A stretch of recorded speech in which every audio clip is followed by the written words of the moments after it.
What is going on, ladies and gentlemen? Welcome to the one, the only Rumboyz Fantasy Network. And as always, it's your host, Rumboyz Robbie, aka the Admiral.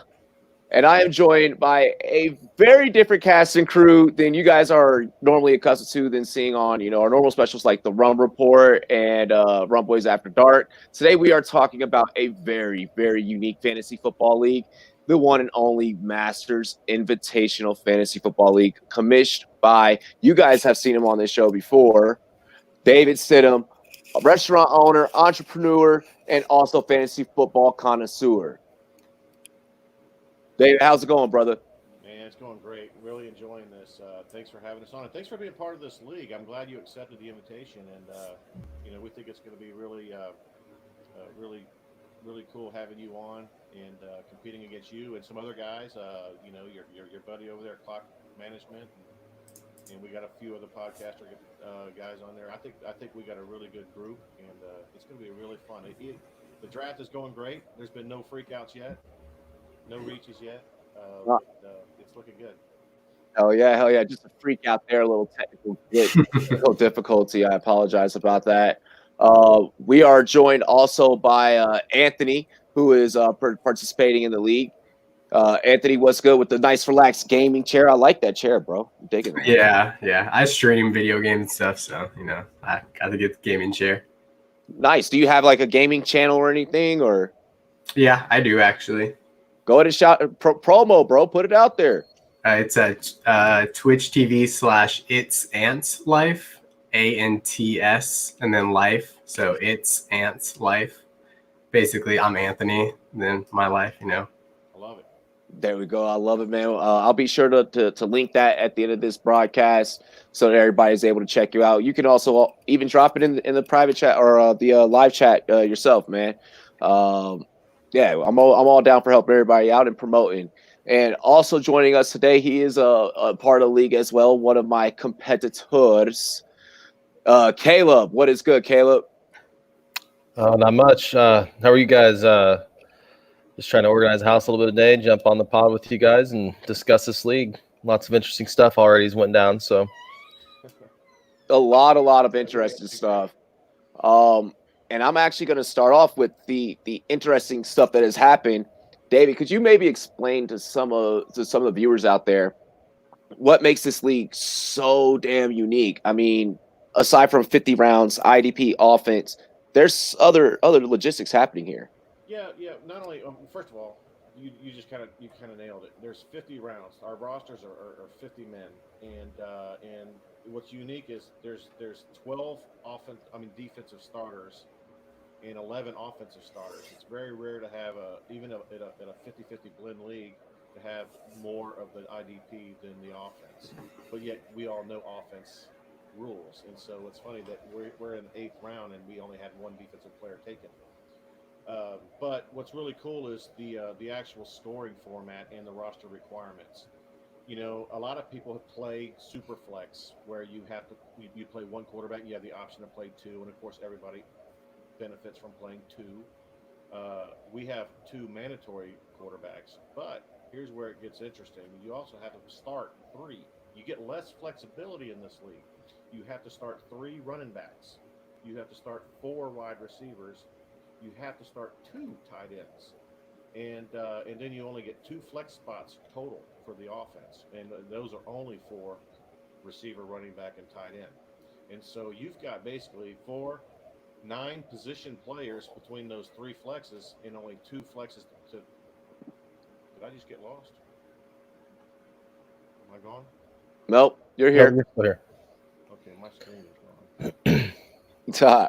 No worries. I just put up the draft board so people can see the draft board and see kind of what you're talking about. Yeah. Okay. Let me just see if I can do this. So I mean, this is pretty much what it looks like, guys. What a 50-round draft board looks like. Yeah, it's like I said, 50 rounds, but the scoring, we also have some unique scoring involved. We have first down scoring for quarterback, bonus running back, and receivers.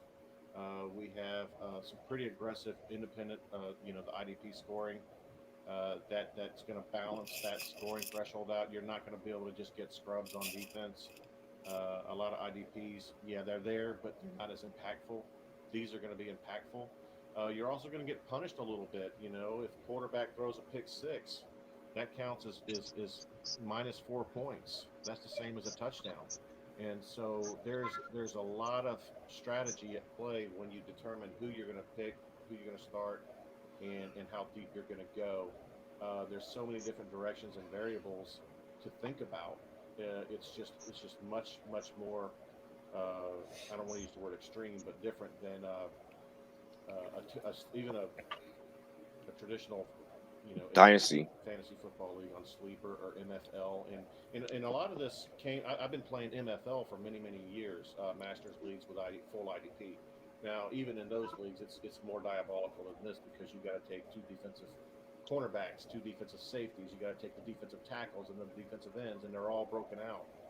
And and so it's even more detailed. I didn't want to just totally break everyone's spirit on the first year. And so we're going to give this a shot. So far, everybody is really competitive. Everybody's really making smart decisions when it comes to the draft. But the rubber's going to hit the road here in another couple of rounds when people have to finish filling out their offense and have to start thinking about those defensive starters and what is that balance, what is that mix, and how is it going to work. And so there's some fun things that are at play here. Hell yeah. We are joined by another one of the competitors in the Masters Invitational Fantasy Football draft, and that is Jake Greeter. What is good, Jake? Hey, what's going on, guys?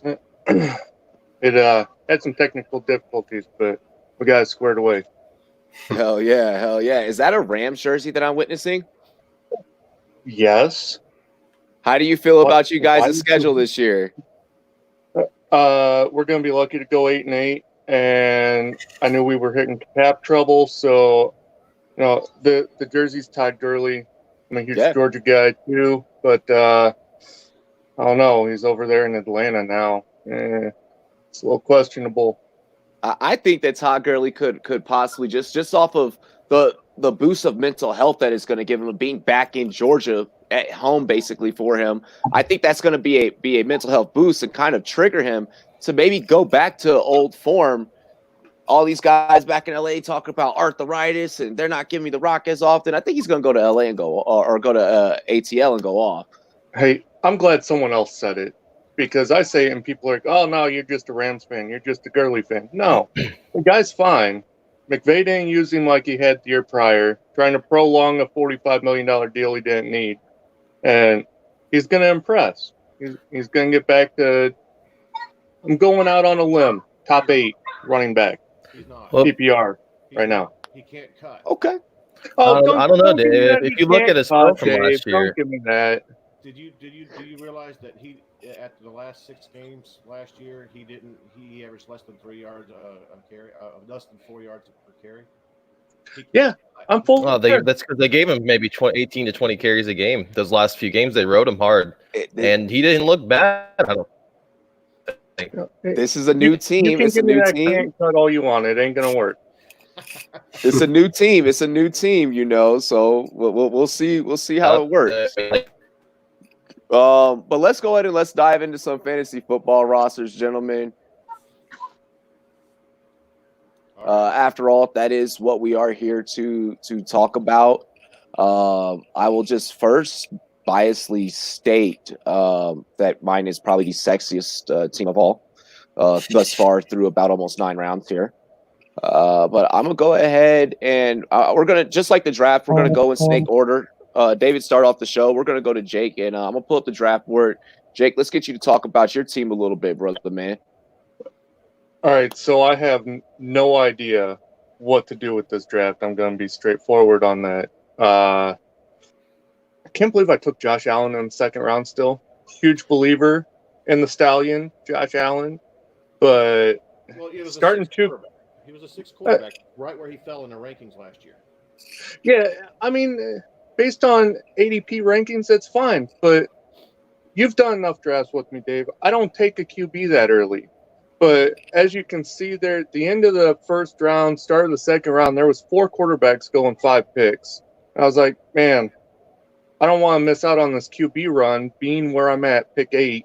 It was a long time till my next pick, and I did not want to be stuck with a Kirk Cousins as my QB1, which he's my QB2 taken in 7th round. We've kind of tried to spread it out. So we start 3 running backs, 4 wideouts. Got 3 of my wideouts with the QB stack, Diggs and Allen there. I like getting at least 1 stack. And another shout out to my Georgia boys with Nick Chubb up there. So I feel okay. I think there's far worse teams out there. We're going to make a push for it. I missed out on my IDP legend, though, Darius Leonard. I'm a little sad about that. But Yeah. full rebound. 7th round for an IDP linebacker, even with scoring, is insane. But, hey, nothing's out of the ordinary with this, right? Expect the unexpected by the time we're done. Right. Hell yeah. I'm with that. Let's see here. Caleb, I'm going to pull the screen back up. Let's get into your roster. Let's talk about your team a little bit, man. Okay. So I know in the first round, immediately did a pick swap with Dave for the first 2 picks. So I drafted Zeke, ended up trading Zeke, and my second round pick to Dave. I ended up getting Joe Mixon and Tyreek Hill with those first 2 picks. First of all, Joe Mixon, huge believer in Joe Mixon. I love his talent, have for years, and seems like last year, everybody kind of seen it. He struggled early and picked it up late. I think, second year in that offense, he's got a first round pick at offensive tackle coming back. The line should be improved. The offense is going to be well improved. Joe Burrow comes to town, so I think Joe Mixon's going to have a huge year. I think he's got top 5 upside. And then Tyreek Hill, we start 4 wide receivers. There's still 2 flex spots, so that's a possible 6 receivers you could be starting.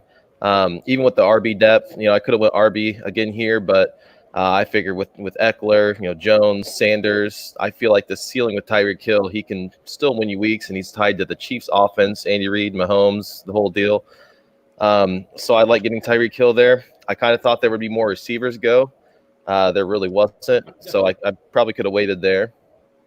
And then in the third round, that's probably the most surprising and reach pick. To Dave and Jacob, it probably won't be, but I ended up taking Drew Lock, and that's probably what everybody would probably call the reach of the draft so far, besides maybe Darius Leonard. Hey, I love the pick. I love the pick first. Well, I'm glad you do, but to elaborate on Drew Lock a little bit. I'm also a huge believer in his talent. It doesn't hurt that I'm a diehard Broncos fan, but if you look at the Texans game, played really well. The first Chargers game, he played well, and he played in an offense ran by Rich Scangrello, who was way over his head as the offensive coordinator of the Broncos last year. Now he's got Pat Shurmur. Obviously, you see John Elway has went all in on the weapons, getting Jerry Jeudy, Hamler, signed Melvin Gordon, got Graham Glasgow on the offensive line. The center, his name's escaping me. They drafted a center in the 3rd round, Cushenberry. He should be an up-playing Connor McGovern at center last year. So their offensive line should be improved quite a bit. Mike Munchak's there as the offensive line coach. So really, this is a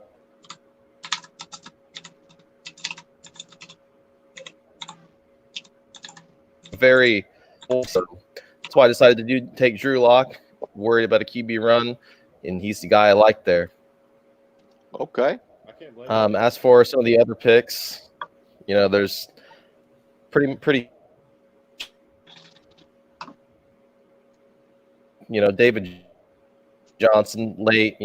Have volume gamble there, but nothing really too out of the ordinary. Okay. Let's see, and I think that you also had you went DK, Aaron Rod, or no, Shimmy took No, DK. I actually gave a third to trade up to get Kenny Galladay, and again, Kenny Galladay is a guy who I think has top 5 upside. He has a talent of to me, he looks like AJ Green, a little bit of like DK Metcalf. They got similar skill sets. I just think Galladay is is insanely talented. Okay, let's see here. Let's get into Anthony's team. Anthony, what do you got, man? Well, Michael Thomas fell to me at 111, so I think that was I got pretty lucky with that one. I definitely didn't think that was going to happen. And I don't know, when I drafted him, I pretty much drafted him with the intention of going running back heavy after that. But 50 Shades took 2 quarterbacks, and so I figured a quarterback run was either going to happen or I don't know. I just didn't want to miss it, so I took Dak. I'd rather just not risk it. That's pretty much what I did, and the Devin Singletary pick was kind of just I pretty much told myself I was going to take Carson, Gurley, Montgomery, or Singletary, and he literally was just the last one on the table to fall to me. So I took Singletary in the 3rd round. And then I guess, I don't know. I just pretty much, since I have 102 in the rookie draft, I've had the flexibility and I can get Jonathan Taylor or Clyde on the Chiefs. So I figured I'm just going to go wide receiver heavy. I took Odell in the 4th round, which I mean, I feel like was a good pick. I was debating him in the 3rd round, so I decided to do that.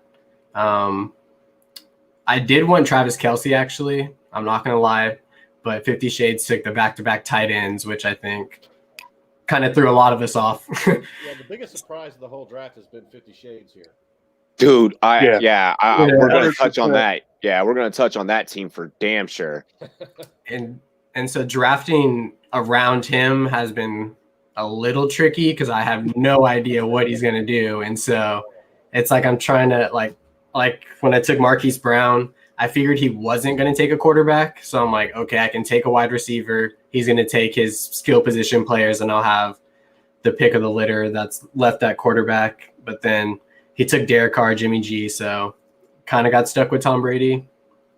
Not a bad option, I guess. He's there for supposedly the next 2 years, so it's not a bad option for 2 years, but he's there for this year and we can go from there. So figure it out, but it's pretty much where we're at now, and hopefully find some mid-round running backs that can get some PPR points and some first downs. Hell yeah. I like it. Yeah, you're in a very tough spot. I've kind of been a little victim to 50 Shades of Drunk, picking there at the 12 spot. I mean, it's absolutely insane that the fact that the man has gone quarterback, tight end, wide receiver, then quarterback again. That made no sense. Like, that completely threw me off. No. I thought he definitely was going running back. Yeah. 100%, or at least wide receiver, running back. Something of, I didn't think quarterback was even in. At least he's solidified his 1st round pick of the rookie draft is going to be a running back, right? Yeah. Yeah. I mean, it's got to be. We have a guy in another league that's doing something similar to that. They call it the zero running back. Zero RB strategy. They can throw a couple scrubs in it and load up on all the other positions and dominate those. But usually those guys, when I'm in leagues with those guys, they end up with the 1st pick the next year because they finish last. Yep. So see, there you have it, folks. I mean, the zero RB strategy is actually pretty fascinating. I think they called Anthony Sean Kaiser, our Superflex guru. Right. Oh shit. But yeah, I think it's fascinating getting Kyler Murray and Deshaun Watson, especially in a league where you're going to have to start 2 QBs. Why not start those 2? Everyone knows I'm high on Kyler Murray this year. He's definitely been tricky to work around. I mean, he gets the first tight end, and Travis Kelce, and then many would say probably tight end 4 and Mark Andrews, and just overall tight end rankings. It's a deadly combo there, but I just worry trusting a rookie running back in that starting role. But we'll see how that pans out for 50 Shades. I want to get into David's lineup. David, go ahead and take it away. Sure. One of the, I guess, pluses and negatives to drafting with a few guys that you know is they get to know your tendencies in where you favor and where you don't, and that's why Grider and Caleb there, they both kind of they know my weaknesses and what I like to do, and so I knew that I had a trading partner as soon as I realized I had picked one. What I had was pick 1-7. Hmm. Yeah, 1-7, and then I traded that to 1-9. I did a lot of real quick shuffling up front, and once I traded to 1-9, I did that because I knew that the guy I wanted, which was Joe Mixon, was going to be available to me at 9. And but I got those two Do I need to get you the coolator? second, fourth rounders where I actually gained 2 spots. And so I was like, okay, so I'm going to get the guy I want at 9. I'm going to move up 2 spots in the next round and up 2 spots in the fourth round. That's a plus, and I'm getting my guy. But then Caleb goes calling and saying, hey, you want Zeke? And I'm like, yes, I do. And so we basically did a flip. And it actually helped him, too, because he got the benefit of my 2-spot upgrade in the second round. So he probably couldn't hit the smash button fast enough because he got his guy, which happened to be Joe Mixon. I actually believed he was wanting to get up there to get Michael Thomas because his value at 1-9 was insane. And I was figuring he was thinking, well, I'm going to get what I should have taken from that 3 spot where his ADP is at the 9, and I'm going to get a follow-up pick here in 6 picks or 7 picks. And so he kind of surprised me when he took Mixon, but it's what I was going to do anyway. So anyway, I got Zeke. There's no need to explain why the importance of having Zeke, especially in the scoring format where first downs count as extra bonus points. He led the league in all running backs in first downs last year, and I think with the weapons that they added in the offense, I'm pretty sure that's going to open it up even more. Plus, he's going to be there for a full camp, and I just think it's all set up perfectly for him this year to go back. I'm not saying he's going to be the RB1, but I'm saying it is in his range of outcomes. And, obviously, I would have taken Christian McCaffrey or Saquon Barkley if I had 1 or 2 as well. But I do believe having a guy like Zeke does give me that opportunity. And of course, I followed that up.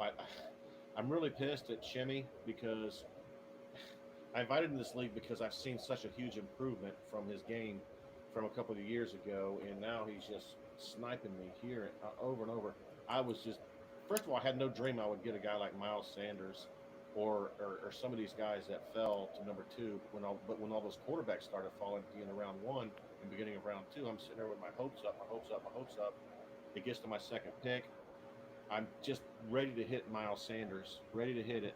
And then, of course, Shimmy takes him. And so, but I'm very happy with Kenyon Drake. So I got back-to-back running backs, first and second round. That's my style. Everybody knows that. I'm like Grider there. I don't like to take quarterback early, even in a 2-quarterback league. And so, so I followed that up. By the time it got to me in the third round, what we have 15 quarterbacks off the board. We got our running backs. What we got? 5, 4, 8, 9, 10, 11, 12, 13, 14, 15, 16 or so quarterbacks off the board. What was remaining left, I'd like to get that running back. I'd like to get that third running back, but the value for that third running back versus the value of a DJ Moore, especially in a startup PPR dynasty with all the things that are going on there, I just had to go DJ Moore and get that guy that I believe has a wide receiver 1 outcome, range of outcomes as well. Followed that up with back-to-back receivers after that. Once again, I just looked at the quality. I looked at the value and the value there, and I ended up getting Juju in the 4th round, which is just sick. And so, to get a guy with his potential in the 4th round, I had to take that pick. And then I followed that up with your guy, Terry McLaurin. Yeah. Once again, liked by Shimmy, he took DJ Shark. And here's the funny thing is I had a chance to switch with Caleb in that round when I took McLaurin. And Caleb goes, I said, you want to do the flip? He goes, I'll do it. And I said, well, wait a minute. I'm thinking about this. And I decided not to. And before I even said that, he goes, yeah, I'll do it. You can get Chark. He knew I was going to get Chark. And I didn't do the flip. I said, I'm going to wait. I'm going to gamble a few more picks. And sure enough, Shimmy takes Chark right after he makes his pick. And so I was a little steamed on that one, but I didn't let him know it. And so don't tell him. I don't want him to get cocky. And then so I'm sitting here with what I feel is two really good running backs for PPR, three good receivers, and then it just started. The quarterback Aaron Rodgers went, and then I was like, okay, I'm going to be the first one to get my guy. Now, technically, I could have taken a Carson Wentz. I thought about Carson Wentz. I thought about Baker Mayfield, Matt Ryan, but I wanted to go with the youngster, and that's why I took Mayfield. I really like what he did per game last year. I think he has a lot better tools this year. So I went with the young guy, got him, and then I followed that up, and actually probably started this last quarterback run where I took Darnold, who I also really believe. A lot of people will say, it's Adam Gase, but you know what? What they did to that offensive line and what they did with that receiver talent, I really believe. And people don't realize he went 6-2 his last 8 games. He came back from mono, had to work himself in, and then his last 8 games, 6-2. I think he can be a lot better. And so I got my 2 young buck quarterbacks, and then of course I had to get my 3rd running back.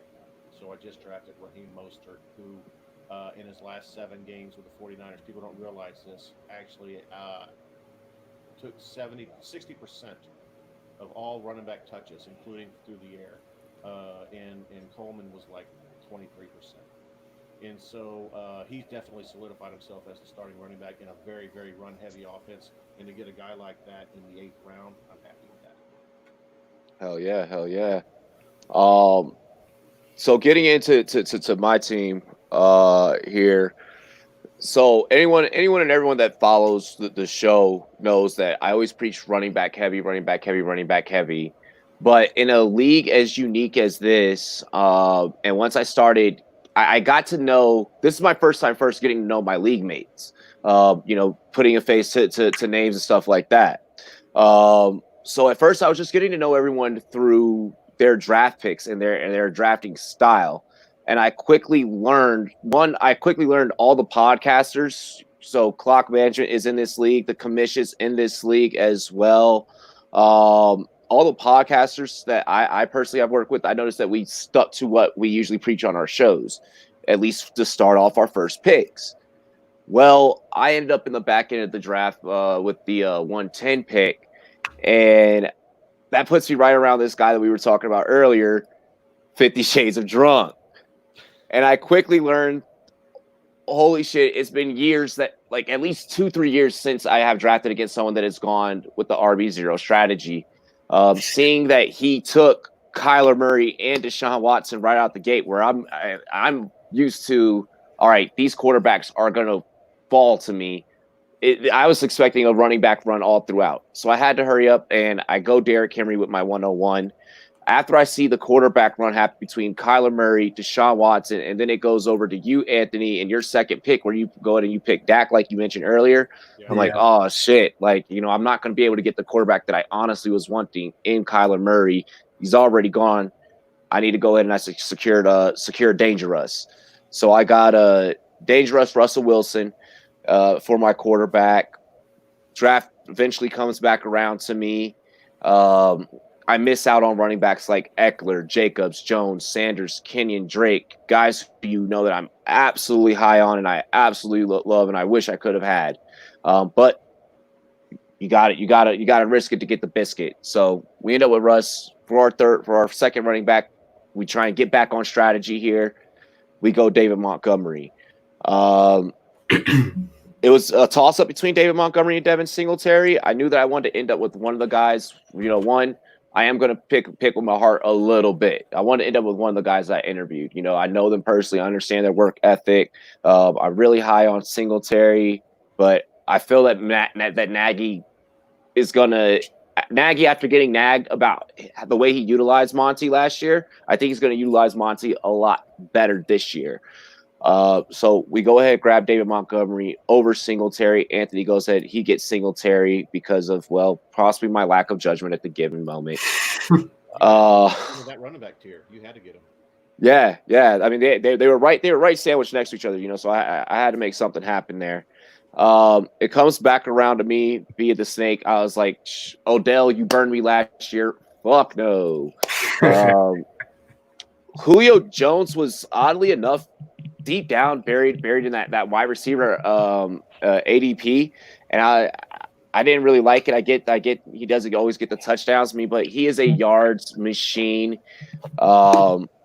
And I think that now that they're going to be able to establish the run a little bit better with the more veteran running back in Todd Gurley, Julio's gonna do work. And I think he does get a couple more touchdowns this year. He does better than that category this year. So I went ahead, I risked it to go get Julio. You always risk it to go get a player like Julio. Comes back around to me. Stack. I felt like a stack strategy could only benefit me in a league like this. We want to increase our point totals here as much as possible, competing against competitors of which we are. So I will go ahead and I grab Tyler Lockett because DK Metcalf is already gone. So we stack it up with Tyler Lockett. I still feel that Lockett is going to get his. Everyone that's thinking that DK is going to overtake Lockett, I still think you're crazy. That's going to be Russ's favorite target. We need to get a running back real quick. We go James Conner. That's just the best. He was just the best available for that value in the 6th round. I don't like the player necessarily, but hopefully he goes out there and puts in some work for us. We go Ryan Tannehill because the QB run starts to go off again, and then we go Teddy Bridgewater. Hopefully he utilizes his legs. He can be a human cheat code for me with with his mobility. So yeah. Yeah, I think James Conner could surprise. If he can stay healthy, I know they brought in Farland, but I think that's an accent piece. If he comes in healthy, I re-looked at his numbers again last year when he ran good. So to get him in the well after all those other guys went. Remember last year he was a 1st round pick in fantasy drafts, and to get him in the 6th round, I was debating it myself, but I went ahead and took that quarterback. But yeah. Hey, we're not exactly we're pretty much playing fantasy chess at this point. Oh, definitely. And there's people out there that like right now. Shimmy just took Jarrett Stidham, and y'all hear me better? Am I still low? I can hear you. You're still low. I don't understand why that is. Okay, sorry about that. Now we got Caleb on the clock. I would pay Caleb $20 to draft a quarterback right now. Bro, like not gonna happen. Like and I want to hint on this QB run here. So everyone that's viewing, you guys see the big board there on the screen. That whole pretty much last 2 rows that you're seeing there of all just pink, like, or purple, whatever you want to call it. However your eyes see it. Those are all quarterbacks that just went. And in a league where you have to start 2. And you want to have the best of the best in that position. I feel in a league like this. Next up is going to be that tight end run, and then you're going to start seeing in that mix up with that tight end run. David began the stream talking about the importance of the scoring structure for the defensive players. Get ready to start seeing defensive players come off the board like wildfire. Yeah, I think that will catch on pretty quickly, and people will start. They're going to want their guys. I'm a little bit okay with that because I know how deep they are, and it's a little bit different from the offense. And so I'll be honest.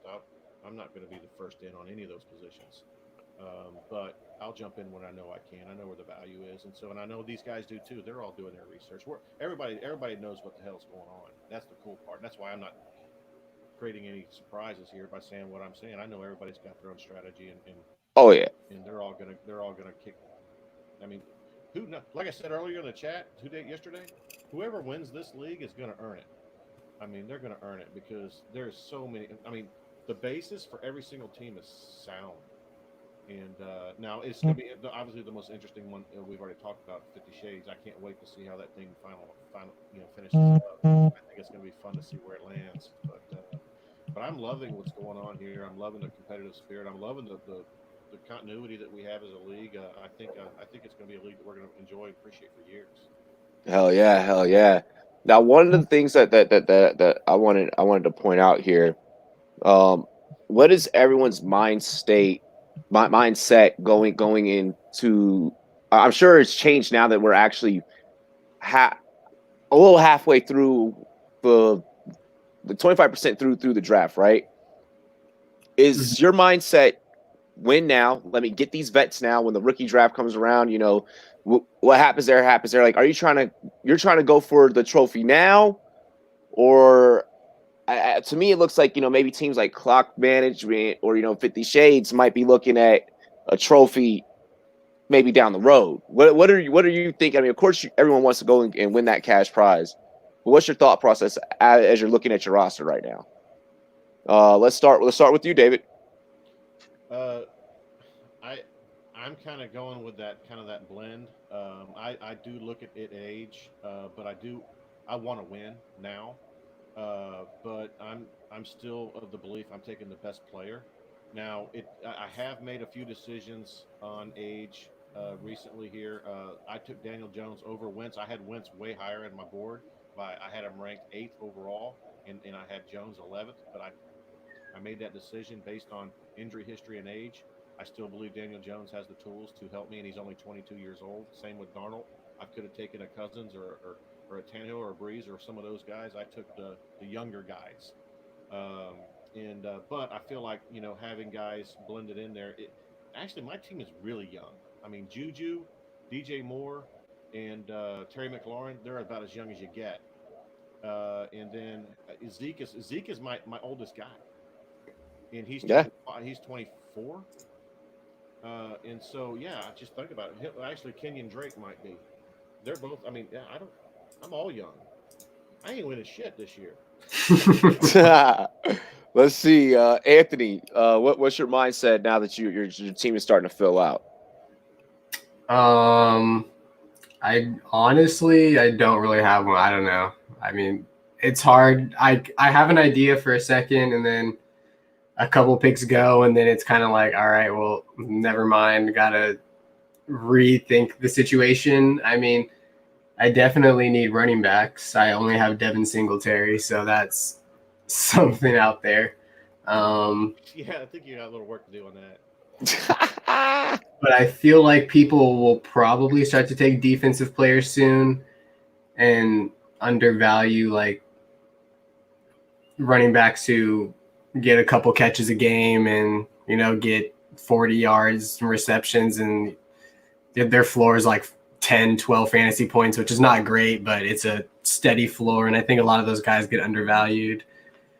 So I think I could find some of those guys in these next couple of rounds, and then I have the 102 in the rookie draft. So I don't know what I want to do with that either. So I mean, we're talking 102. I mean, you can honestly sit there and be like, you know what, Jonathan Taylor, fire him up. DeAndre Swift, like, let's go. You know, you have some options there. People have also already offered me a bunch. I've gotten like 3 or 4 offers for it too. So I think it's just gonna. I think the asking price is gonna get steeper as it gets closer, because I know what you're doing. I offered him a whole draft. Yeah. Yeah, I think when I put in the chat that I'm a hard sell, people were like, you know what? I'm just not even going to bother sending offers then. And I was like, I've gotten a few, but the ones I've gotten, I'm like, yeah, I'm just not comfortable with that. Like I got the 103 in the rookie draft. Like I'm sitting good. I'm good. Well, some of us have gotten to know each other enough to where we know what's going to fly and what's not. We want to throw something out there if we know. Like I know I'm not going to send something to Jacob if I'm just, you know, if I'm going to send something I know he's going to consider. And he's going to do the same to me. Same with Caleb, and I'm getting that way with everybody else. But it just takes a little time. It takes time. It's relationships. Yeah. So that is true. That is true. And speaking of Jacob, perfect segue, Jake. Oh, geez, Dave segueing. That's scary. So I've got a typical draft strategy. You kind of touched on it, going over your own team. RB heavy at the top. What I like to do. Obviously, it didn't work because I went quarterback in the second round. Thanks, Anthony and Ron. You guys kind of helped me with that one, taking them quarterbacks. And so did 50 Shades. I have no idea. That's throwing me off big time. He's right there at the turn. and I'm close enough that it has sway. But as we did the live draft randomizer for the order, and it's going from 50 Shades at 12 up to the number 1 with clock management. I see at the 9 pick we've got Ken or Hammer Condos, and then me, and I'm like, okay, I'll take this. And then there's Dave. I'm like, great, I'm in a hammer sandwich, so I have no idea what's going to happen because we've drafted enough leagues already this year against each other that they've got an idea where I'm leaning, who I like, who I don't like. I've got an idea of who they like, who they don't like. And they're about round, let me see, what round was that? Yeah, round 3 is when it really started. I think 4 out of the 5 rounds preceding that, so 3 to basically where we're at now, my guy that was like keyed up, ready to go, was already taken. Why? Because Dave or Ken took him. That's never good when you've got guys that are that familiar with your strategy around you and you're familiar with theirs. You feel you sometimes have to reach a little bit, but in terms of the youth win now, win later movement, I've tried to sprinkle in. I don't want someone that's going to play a year, right, and then retire, because most of the time you're wasting a higher draft capital. They're really proven if you're going to invest that time. But then you have to turn around and replace them or get their backup in the rookie draft or a handcuff to them if they're a running back. You're kind of tied into that one team, that one position. You've got somebody you're not going to use for a year. Prime example, the 8-8 was Phillip Rivers. You better hope he gets Jacob Eason. Otherwise, what's he doing for a second quarterback next year? So you got to plan ahead. So I like guys that have at least a couple years left on the shelf that are going to get me good production, because then I'm not scrambling to get that backup. My big concern right now is we're into round 8, going into round 9, and I know Anthony touched on it, Mr. Hot Takes over there. When's that defense going to start going right? We're starting, 12 defensive players, 4 linemen, 4 linebackers, 4 DBs. So people are going to start taking it, but are we going to have people try and fill out their offense first? Or are we going to have people, okay, I got my starters on offense, jump into the defense? What's going to happen, and when's that run going to go? And you got to predict when that's going to happen, because if not, then it ain't going to work out for you. You're either going to be too early and miss a valuable player elsewhere, or you're going to be too late and be at the tail end of that run. That's really going to be brutal one way or the other. So just kind of adjusting to the draft as it goes, right? Yeah, absolutely. And one of the things that I really love you said is, when does that run happen? Because I feel like that run is coming. When Guru Supreme made that Darius Leonard pick, I felt like that embedded in everyone's mind. It was like, oh shit, quick reminder, like I got to start thinking about a defense. Right. I'm willing to predict majority of this league is going to fill out that starting offense and then go right into that defense. Yeah, I was thinking round 11, 12, right in that range, which is right as we finish out that offense, like you said, is when we're really going to start seeing people maybe reach for the Darius Leonards, the Khalil Macks, the Bosa brothers, and start to really push that envelope of, we need to get into that defense right now. Try and be at the early part of that run and be at the late part. Good thing for me is I've got rookie 5. So like Anthony said, he's kind of locked into, I can get Jonathan Taylor, I can get Clyde Edwards-Helaire. I could even go DeAndre Swift, which you better not go DeAndre Chase Swift Young. too. That's a bad pick. You could get Chase Young or Isaiah Simmons, like if need be. You know, let's say you miss out on those defensive positions, so there's still value for us. Guys, I'll tell you. Right, and so I kind of weighed that in terms of my quarterbacks. You guys started the 8th round off with 4 quarterbacks, and I'm like, okay, I've got pick 5. I can get most likely a Tua or one of the big 4 running backs, or Judy or Chase Young, like you mentioned. I've got a really good spot there. The only problem is the guy behind me has got a really good spot there too, and flexibility for that roster where I can lean one position more in this vet draft and know I've got a whole variety to lean in front of me, regardless of how the 4 people in front of me go. I can really lean whichever way I want and maybe dictate that back end of the rookie draft, at least the first round, and sway that, oh, hey, he's taking Chase Young at 5. We need to look into that defense. You got to watch out for Sims, okay? Yo, McLaurin's amazing, but Sims going to be the wide receiver to watch over there. And Thaddeus Moss, he's going to be your starting tight end by I week cannot 2. wait for the rookie draft. You're just singing music to my ears. I love taking Thaddeus Moss late, and I know I ain't going to because you're sitting here with all that Redskins rep going on, and I'm like, man, there goes my one sleeper pick. Now I just talked about it too, but I got the only Redskin worth having, man, and you know it. The guy can catch. He's going to get us first downs. And what does Ron Rivera like to do with his offense? He likes to run the ball. Which ain't going to matter because Darius Guy's going to break his other leg sometime around week 4. But Peyton Barber's going to eat so much behind Adrian It ain't Peterson. even going to be Peyton Barber. Gibson. Oh, yes, this is very true. Gibson's going to be your running back to own there in Washington for all the listeners out there. But Thaddeus Moss is going to be your tight end that you really want to own, especially if you're like me or like Dave in a standard format. You go tight end really late, and you end up with a Mike Gesicki, Hayden Hurst, Austin Hooper, someone like that later after that big run of the first 6, 7 tight ends go. You can pick a Thaddeus Moss late in the 3rd round, usually in rookie drafts, and he'll plug and play, especially if you're getting extra scoring for first downs. The man's going to eat first downs all day long because he's going to be the check down guy for Haskins. He's a big body target, soft hands. That's someone to look out for. And I need to stop talking about the rookie draft because all of you guys are going to get my picks going here, and I'm not going to get anybody. Hey, don't worry, Jake. I know exactly what that is like. Doing a podcast. People literally, they're like, "Oh, well, I want to compete against you because I know everything that you're gonna do." I'm like, "Good luck. You still got to compete against me." Right. Let's get into Caleb's takes. Caleb, brother, you've been sitting there, patient, My draft. silent. Killers move in silence. Let's hear from you, brother. What's your mindset with your team right now?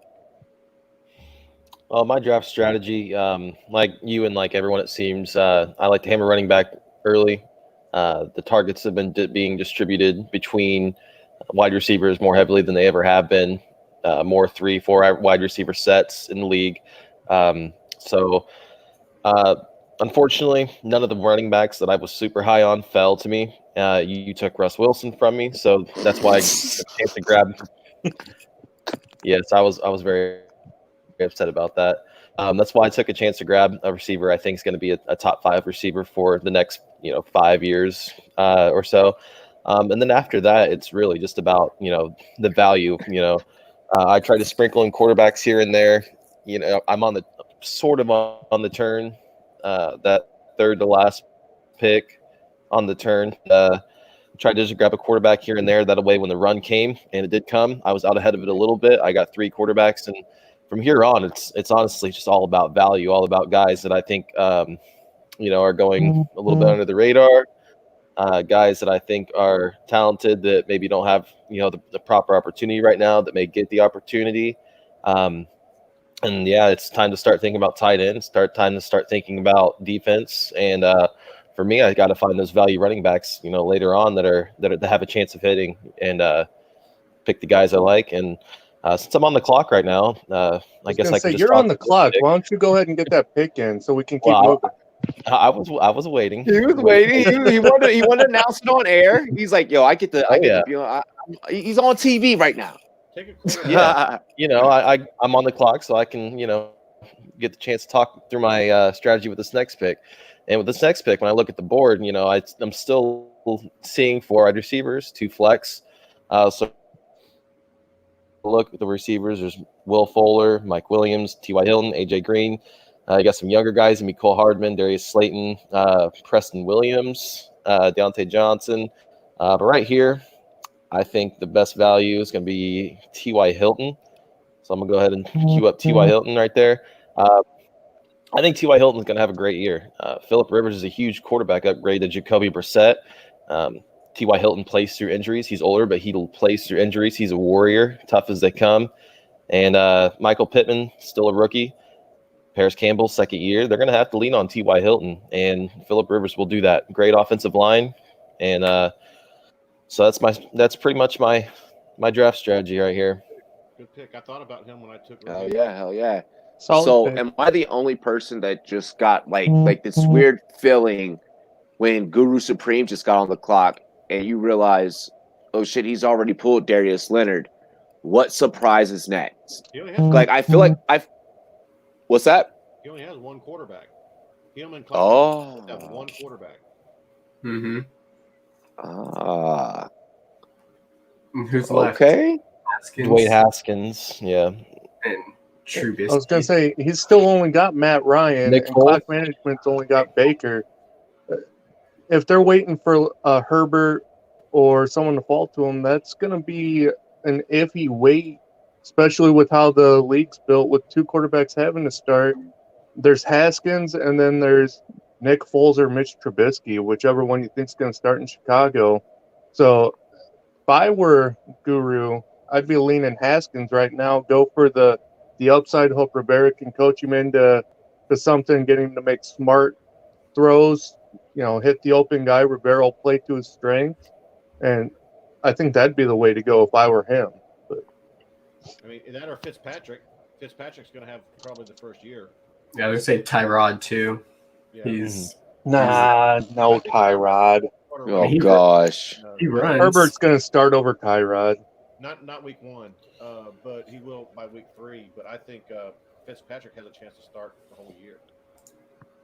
Fellas, I'm not even gonna front. Like I can guarantee you when the defense starts, like I will be the person that will reach. Like so I played receiver in DB growing up. Brad, you want Chase? I'm gonna be that guy that's gonna reach on DBs. Like I'm letting it be known. Like I have no shame in my game. On DB. Oh yeah, bro. So- I love corners, bro. All right, good. Now, ain't the safeties the way to go for the DB though? Corners. Yeah, safeties as well. You want to try and find someone that's a hybrid. Yeah, you don't want that lockdown corner that's going to get no throws at him because he ain't getting fantasy stats. He's great for your team on the field on Sunday, but he's horrible for this. I Yeah. know. That's why I'm digging deep. I'm digging super deep, bro.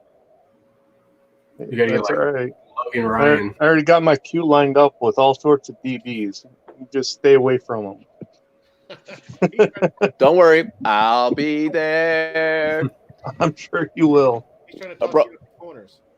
bro. I'm not gonna front. Like as soon as I kind of like saw the QB trend going, like it didn't really fully start, but like once I saw Derek Carr come off the board, that's when I was like, oh, I'm about to be a dick. Like I'm about to just set this off on purpose.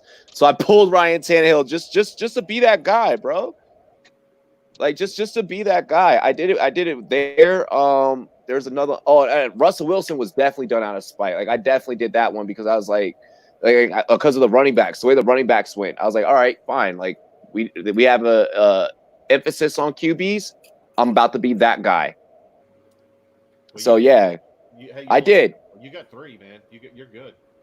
Yeah, If you didn't take Now If you didn't take Russ, I was going to. Playing matchups, and now you look at the defense played, and that gives you a true advantage when you can play matchups with your 3 quarterbacks.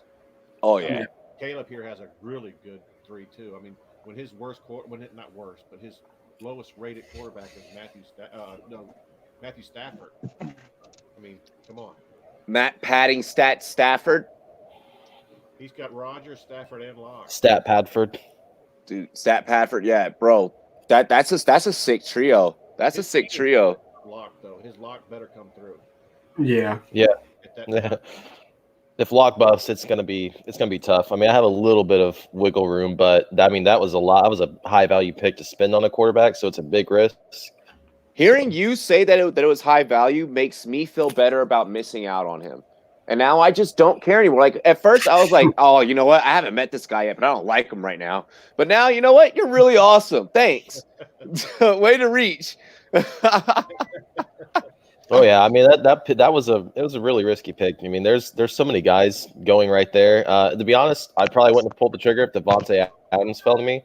But you know, you look at the wide receivers after there: Chris Godwin, Mike Evans, DJ Moore. You have really good receivers. The Tampa Bay guys, who knows? You know, the volatility there. I think Chris Godwin will be fine.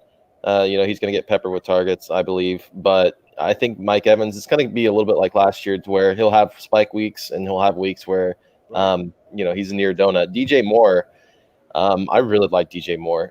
Everybody is kind of worried about Bridgewater, but you know, he's a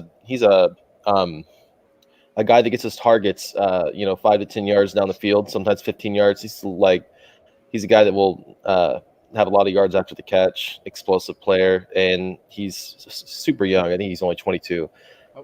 So it was hard to pass up on some of those guys. But you know, you have to start 2 quarterbacks. So I figured just get my guy here and see what falls to me.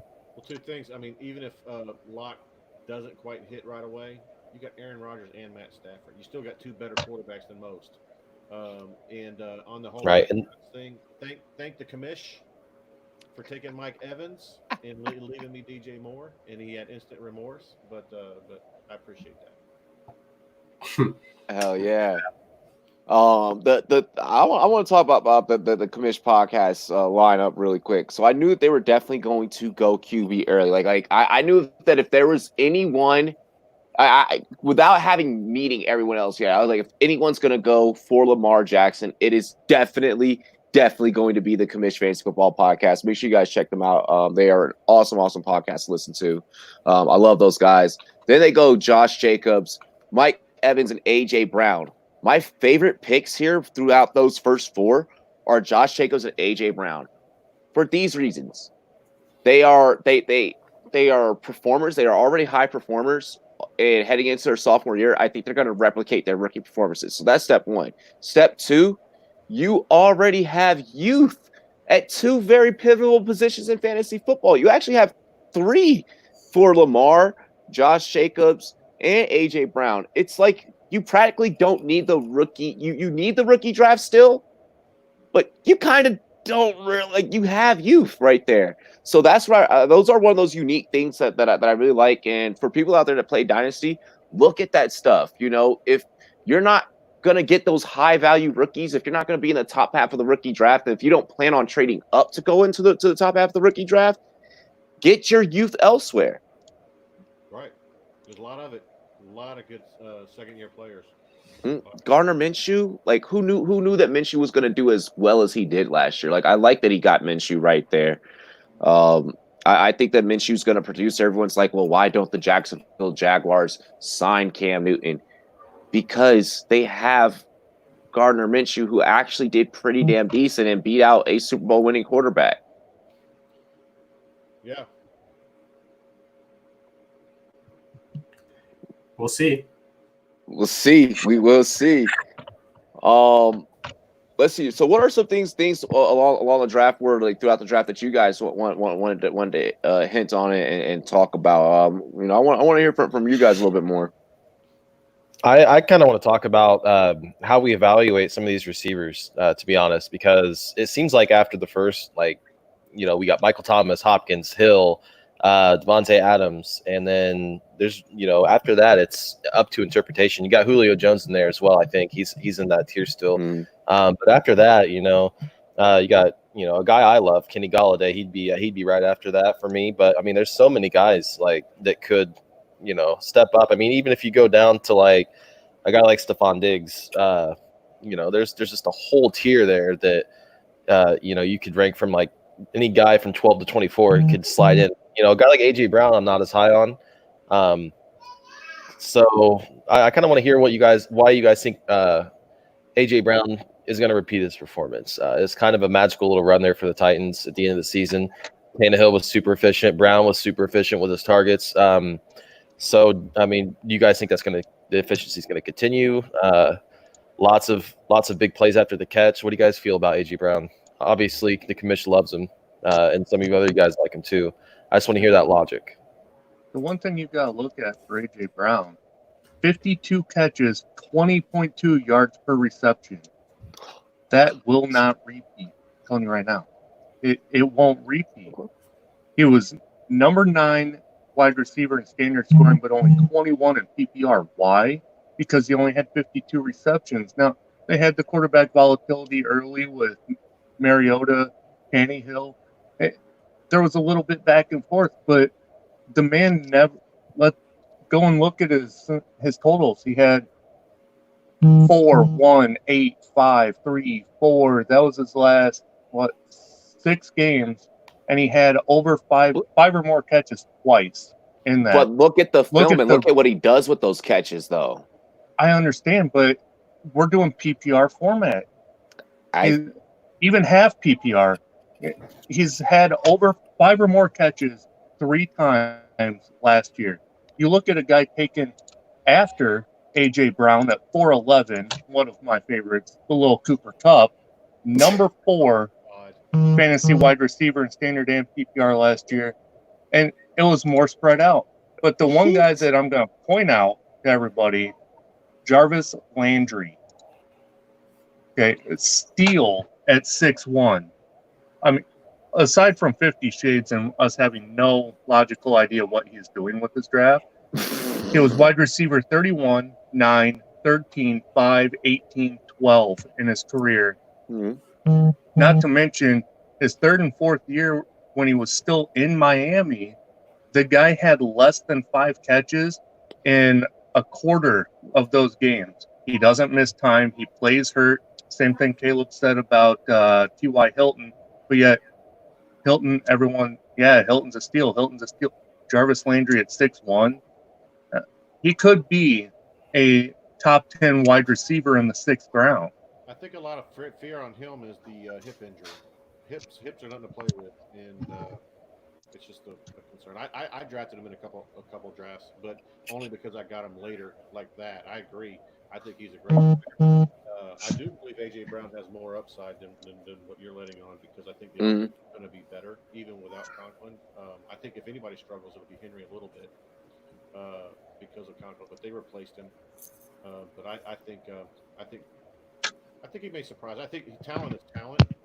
And, yes. And I think they find a way to be able to do that with that offense without any continuity with the quarterback. And having a full off season together and a full training camp together, I think they'll draw some things up even better for him that give him a mismatch. He should get a lot more targets. Yeah. I think I just read he got 84 last year, so I would assume he'd get more than 84 targets. Right.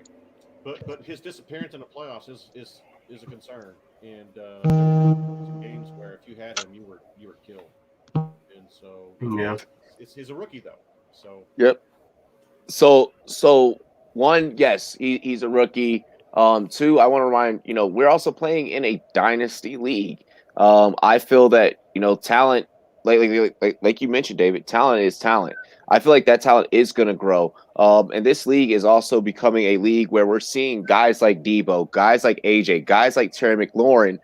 They're constantly running a lot of jet sweeps in the rounds. Like plays like that are becoming a lot more viable and a lot more frequent, and are actually starting to work more than what they used to in the past. They're even running Wildcat with the receivers. Exactly. Yep, they're running Wildcat with receivers. So because of those opportunities and because of these guys' athletic attributes, that allows them to be able to do that and do those things that prototypical receivers of the past and maybe what we're used to and accustomed of looking at growing up, they're able to do things that translate into fantasy football in terms of points that other guys aren't going to be able to do and that other guys aren't going to be able to get them.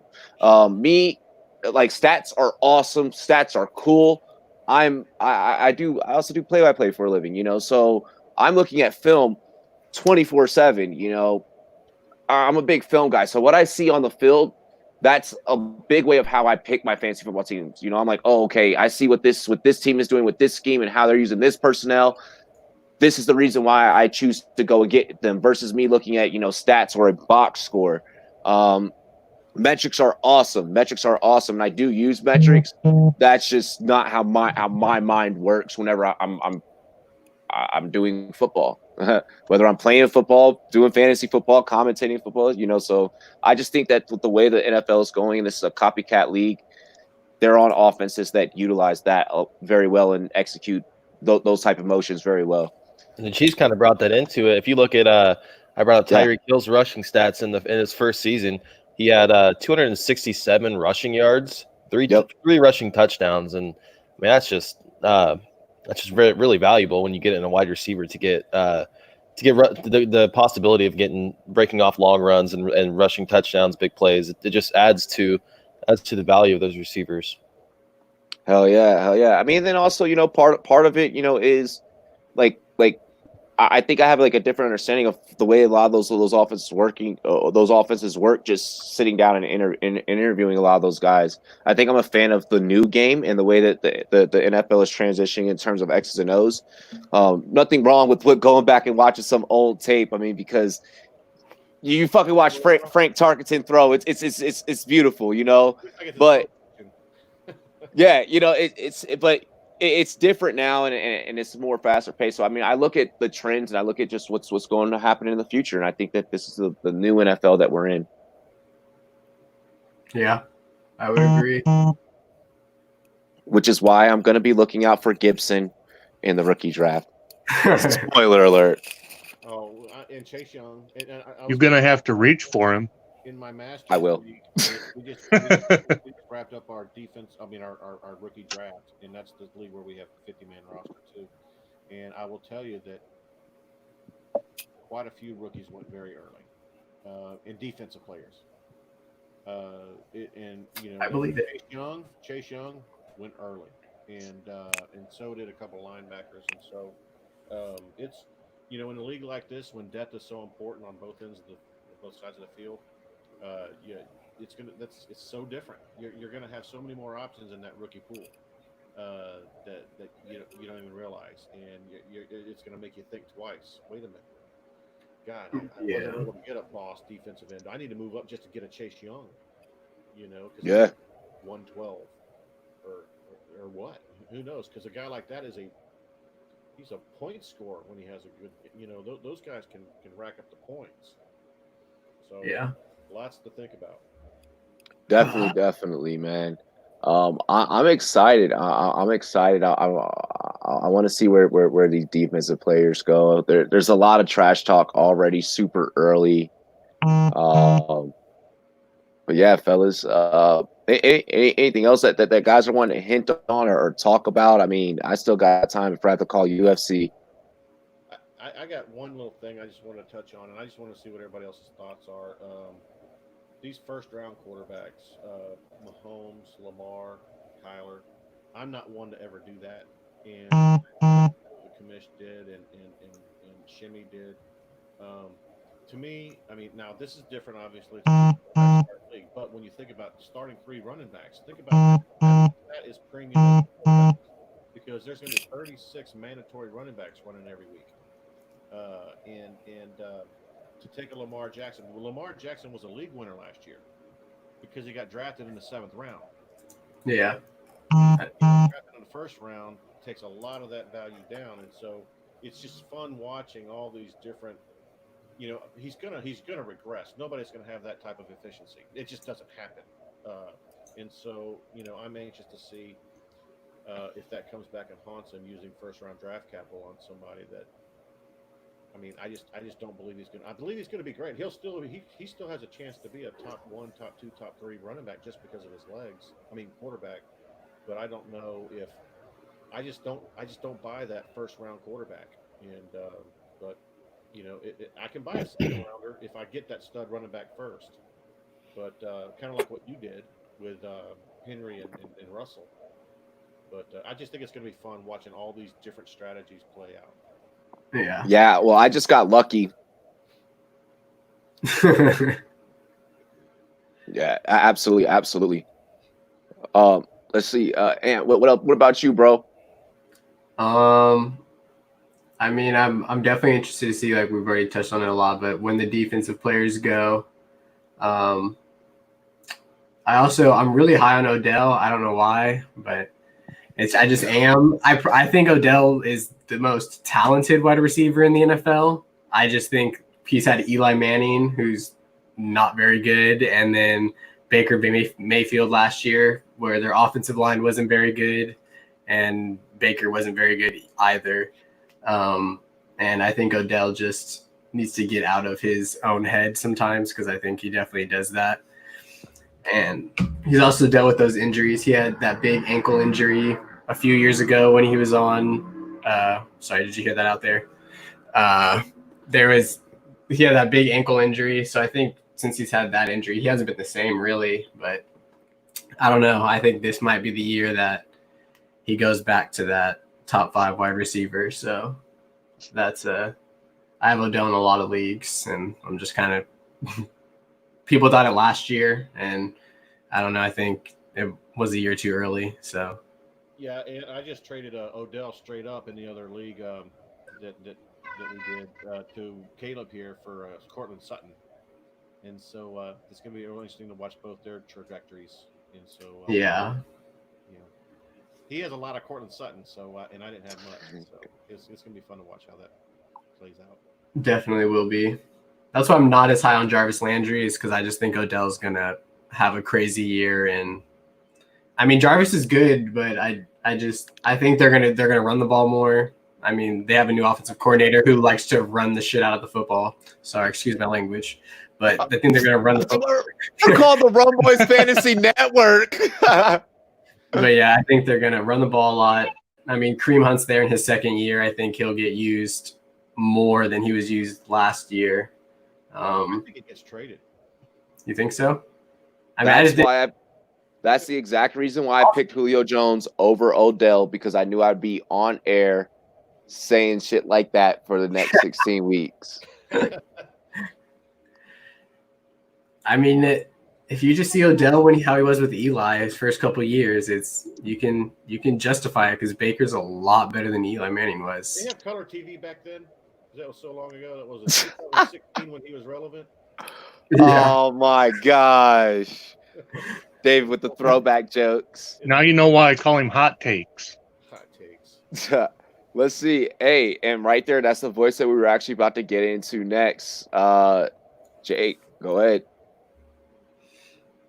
Oh boy. I just want to see how the draft's going to play out, right? I was told, hey, everyone could hear my phone going off. There was a lot of discussion in another league about rookie running backs, which we've already alluded to some of them, and some of that. I want to see how that draft's going to play out compared to other drafts that I've been a part of. We don't have a lot of moves going on. I think a lot of people are just content taking the best available at where they're at, trying to feel out the draft board. The rosters are unique. I don't know if I can take Anthony in 3 leagues this year with all the hot takes, like Odell's the best wide receiver in the league, but I can ignore it for a little bit. Talent-wise, I think he is. Dude, Chris Carson, my 3rd round pick, he's going to be someone, as long as he stays on the field, he's going to be someone that's going to possibly be a league winner for people. Penny's not going to be back early. He's going to start the year on the pup, and then who do they got? They're talking about bringing Marshawn Lynch back again. Lynch is great for a couple games, but he's old. He's got a lot of tread on tires, or not a lot of tread on tires, I should say, and he runs way too hard, which is a good thing, but it's not going to translate well. It'll take some goal line carries, but Carson catches the ball as well. We've already discussed Todd Gurley, which is one of my favorites, but I just want to see how the draft's going to play out. See who else gets some of them quarterback wide receiver stacks. I don't see a whole lot of those going right now, which is unusual. I've got the Allen Diggs stack, and I'm really, really curious to see how that plays out. If it plays well, Diggs could actually be my wide receiver 1 over Sutton, which hey, I'll take it in the 5th round to get a wide receiver 1 and a top 10 upside wide receiver. Oh, there went Haskins to Guru right as right as we're talking about it, which kind of, like I said, what's he got for a quarterback option after that? So trying to wait for a rookie, that's not going to end well. And Yep, he went Dwayne Haskins. yeah, so that puts clock management on the board for 2. I don't know. I just want to see how things are going to play out. I'm really curious when that defensive player run's going to start. And is it going to start with linebackers because they get the more tackles? And with the scoring as it's laid out, we're going to have a lot more scoring for tackles. Or are we going to see some of the big defensive names go? Aaron Donald, Khalil Mack, the Bosa guys again. What's going to come of that? What's going to happen? A lot of unknowns, so I'm really curious to see how it plays out. Hell yeah, hell yeah. We have a question from the chat here. Team good enough to win now. Do you trade Brady for Locke and a 2021 first? I mean, if you're good enough to win now, just I mean, get your trophy, and then at the end of the season, focus on that trade. Don't. If I you're would good to do win, that trade right now. Win now, win later, doesn't matter. Give me that trade right now. Locke and a first, done. I think Brady's done. Brady and Locke are likely going to end up having the same type of fantasy year, and you're gaining a 2021 first. You're selling Brady on namesake alone. That is very true. That is very true. You could go either way with that. You could go. When's the last time that. Brady was the top 12 fantasy quarterback Never. week in and week like out? Fucking forever ago. Exactly. Ago, bro. So sell him on the name value of he's the GOAT. There goes Ryan Fitzpatrick.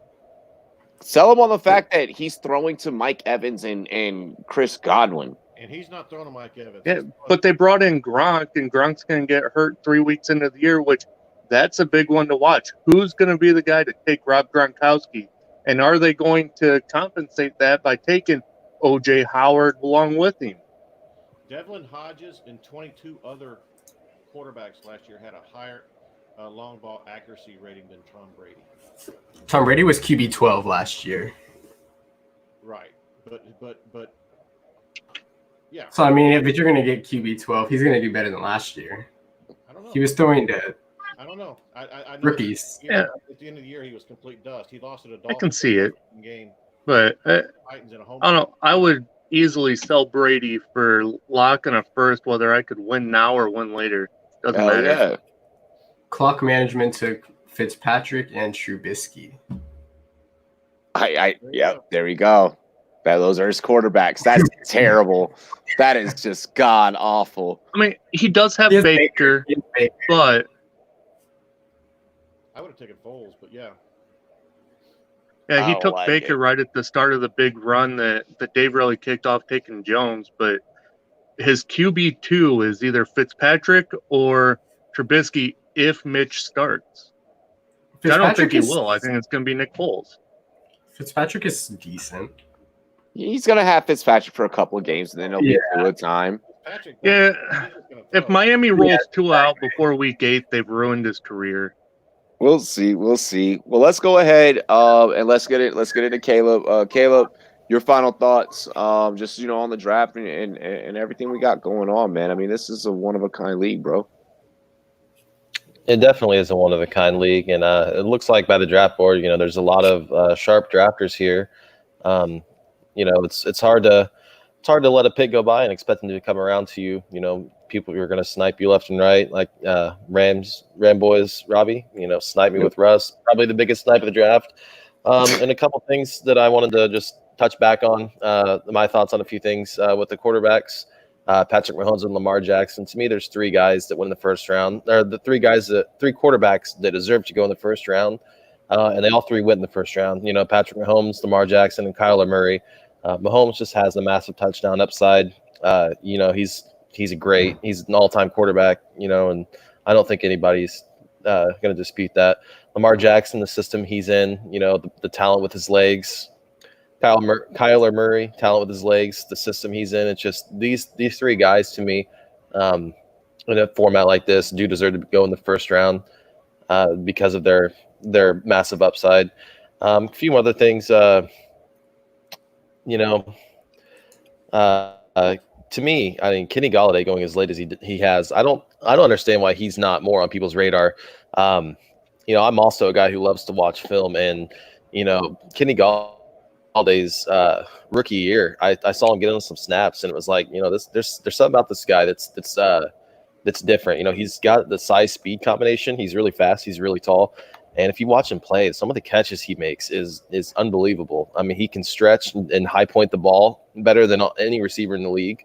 He's got a great quarterback in Matthew Stafford if his back can hold up. And you know, he's like AJ Green 2.0 to me. I mean, he looks just like a early career AJ Green. And you know, you get him at the 4.9. You know, I traded up with Shimmy. I probably didn't have to. He's probably going to take DK Metcalf anyway. But you know, that he was probably the most excited I was about any pick in the draft, falling all the way to the late fourth. A couple other things, you know, about this draft, the 2 tight ends. That's kind of where my focus is right now. You know, looking at the board, you're starting to thin out here. You got Evan Ingram, TJ Hawkinson, Austin Hooper, and then it gets really, really murky for the tight end. You got to start 2 of them. Some, you know, we have Shimmy with the tight end, Noah Fant. We have Kamish with the tight end. Jacob's got one, but not a lot of people have tight ends. And, you know, 50 Shades of Drunk has 2. He's fine. But everybody else, you know, that's tight end's going to get thin. There's going to be a lot of people starting some tight ends that are going to make you vomit. So, I'm about to be in that pool. I mean, but that's what I get for going quarterback. But I mean, I had to do that, you know. But yeah, I'm definitely about to be in that boat.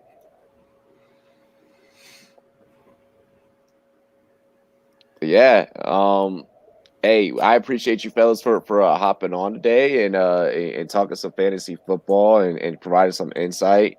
We'll probably, you know, do this again when we fill out, you know, another good portion of the draft, a couple more picks. But hey, I definitely appreciate it. If you guys have, you know, any social media or anything that you want to plug, you know, tell people where they can follow you, where they can find you. We'll just go right back around that order and then we'll wrap. Starting with Caleb. You can find me on Twitter at CMNolan88. I'm starting to post a little bit more there. I'm going to try to pick it up as things go on. But yep, CMNolan88. Hell yeah, Jake. Yeah, started kind of like Caleb said, picking up the Twitter a little bit. I can thank David for that one. He's kind of, you know, hitting me with the ads, and I got to see what kind of nonsense he's out there posting now, trying to talk up his league teams. But it's at JGrider20, just like my name on the old league there and on the stream here. Gonna try and keep some more updates, make some hot takes, not Anthony style, but make some hot takes and get hopefully some sleeper picks in there for people. So hell yeah, Anthony. Yeah, I have a Twitter account for fantasy. I don't know what the name of it is at the moment. Can't think of the top of my head. It's okay. If I'm on here again, I'll talk about that. We can move on to Mr. Dave. Just Hammerjacks. Hammerjacks actually the number 1, and yeah. As Jacob said, you'll see some nonsense on there, but let's sprinkle in with a few good things. So. It's a great account. I follow. It's awesome. You guys can find me. Takes though. Yeah, the food picks. Oh gosh. But no, you guys can follow me at Rumboyz, spelled with the Z, NET. Check me out on Rumboyz.com. Check out our whole staff at Rumboyz.com for some of the best articles in the sports industry, as well as some really awesome merch. We have some pretty dope threads up there. So make sure you guys head to Rumboyz.com and check it out. I will be live tonight for UFC 249, calling play-by-play for that. We have sports of some capacity back, ladies and gentlemen. So hopefully you guys enjoy tonight's broadcast. But I appreciate everyone for joining tonight. As usual, we have to do it ceremoniously the way that we do here on the Rumboyz Fantasy Network. Gentlemen, cheers to me. Cheers to you. All the Rumboyz and girls, what it do. Dilly dilly. Everyone have a great Saturday. Got it, man. All right, you too. Thank you. You too, man. All right, Have a man. good one, everybody. Thanks for doing it.